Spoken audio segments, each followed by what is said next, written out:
নেই সড়ক, সুপেয় পানি, বিদ্যুৎ, শিক্ষা প্রতিষ্ঠান কিংবা চিকিৎসা সেবা। এ যেন আলোর যুগে অন্ধকারে বসবাস।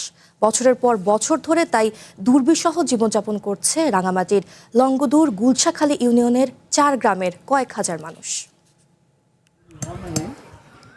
সংকট কিংবা সম্ভাবনা, জীবন চলে জীবনের নিয়মে। কিন্তু রাঙ্গামাটি জেলার লংগদু উপজেলার দুর্গম মৈত্রীনগর, ছোট মাহিল্লা, রূপনগর এবং জারুলছড়া গ্রামগুলোর কয়েক হাজার পাহাড়ি মানুষ পার করছে চরম মানবেতর জীবন।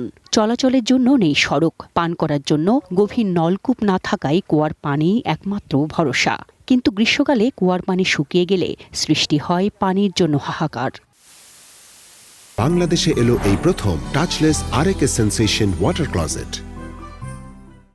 গ্রামবাসীর জীবিকা নির্বাহের প্রধান পেশা জুম চাষ ও পশুপালন। সড়কের অভাবে উৎপাদিত ফসল ও পশু উপজেলা সদরে নিয়ে আসতে চরম দুর্ভোগ পোহাতে হয় তাদের। এদিকে গ্রামগুলোতে নেই কোনো সরকারি চিকিৎসা সেবা কেন্দ্র, শিক্ষা প্রতিষ্ঠান। আমাদের গ্রামে স্কুল নাই, আমাদের স্কুল অনেক দূরে, আমাদের হেঁটে যেতে অনেক কষ্ট লাগে। আমরা এখানে কোনো মতে আছি, যেমন আমাদের বিশেষ করে কোনো উন্নতি সুযোগ সুবিধা নেই। আমরা এখানে খুব কষ্টে আছি, অনেক কষ্টে, বুঝছো।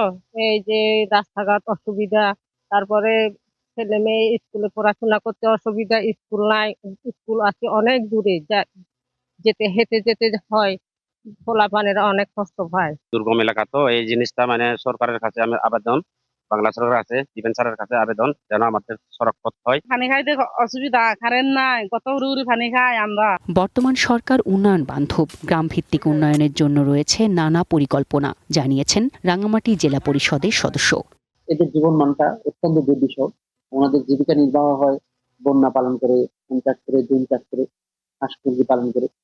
তো বর্তমান সময়ের মধ্যে সরকার যে একটা কর্মসূচি দিয়েছে, যে কৃষক কার্ড, ফ্যামিলি কার্ড সহ নানান ধরনের কর্মসূচি নিয়েছে, এর মধ্যে দিয়ে তাদের জীবনমান উন্নত হওয়ার সম্ভাবনা রয়েছে এবং সাথে সাথে যোগাযোগ ব্যবস্থা, যাতায়াত ও শিক্ষা, এই সমস্ত বিষয়ে আমরা নজর দিতে পারি। দুর্গম এলাকায় বসবাসরতদের দুর্বিষহ জীবনের দুঃখ ঘোচাতে বর্তমান সরকার দ্রুত ব্যবস্থা গ্রহণ করবে, এমন প্রত্যাশা গ্রামবাসীর।